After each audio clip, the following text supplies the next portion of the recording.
Well, we're at Fastcap here to check out some updates to the Paulk compact bench. Pretty excited to look at some new material.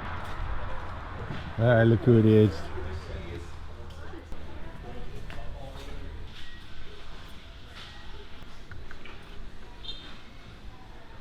What a break table that is.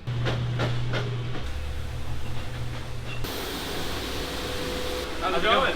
Good. Good to see you. What are we going? We are just finishing up one of our new Paulk desks. Well, they're not new, but the quality is a lot better. We got a new wood here. It's called AraucoPly. It's a product from Chile. We were having problems with the old wood. The top veneer was just too thin and brittle, and it wasn't working great for us. So we switched to this stuff, and the quality just shot through the roof. I mean, there's zero blowout on the top surface or anything. All these holes are just beautifully cut.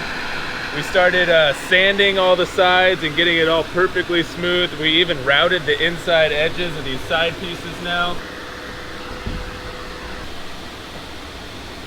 What you're liking about this is that it's more durable product. It machines a lot better. Machines better, so it's cleaner. Yep. Now, when you're doing the kits that they assemble, same thing. It's just assembled. Same wood, yep. And actually, when we assemble them here, we've switched to using pin nails and gluing the entire thing.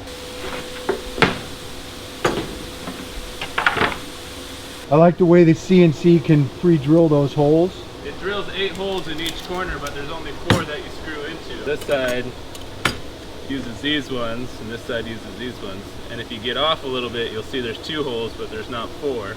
So you can only really assemble it one way.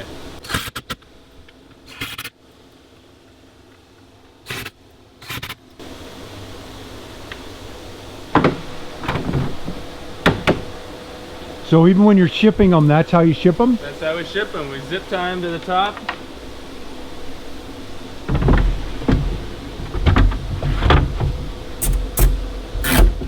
So the advantage to this material, besides that it looks really good, with the thicker edge as opposed to, say, a Baltic birch or something, which is going to be a thin veneer, this is going to be more durable, but it also machines better. So it looks better from day one, but also holds up exactly over the long haul. Yeah. This is our old wood here. You can see this top layer, very, very thin, very brittle. That's like less than a 32nd thin there. And this one, our new stuff, is almost an 1/8 of an inch thick. I mean, look at that. It's way thicker, way stronger, way more durable. You can scratch this, dent it, do whatever you want. It's not going to chip up and break like this brittle fir core would. So Tyler, I have a question about assembling these. One of the questions I get is, how do I build a flat bench without having a flat table to begin with? And I notice here that this looks like it's rocking, but this is actually flat. That's right. It's this table that's not flat, which you assembled it on. Exactly. So how does that work? Yeah, so it's called a torsion box design, and this is actually your design, Ron. So what we've datoed out all these slots that it all fits together like a puzzle piece. So that machine, the CNC, cuts it absolutely perfectly straight and square. And when you assemble it, it locks itself together into a nice, perfectly square bench. All those dados lock together and give you just a really solid square product. All right, Tyler. Well, I appreciate you taking the Paulk Workbench and making it even better. And I hope that we sell lots of them and that we get a lot of good feedback on these updates. Yeah, thanks, Ron.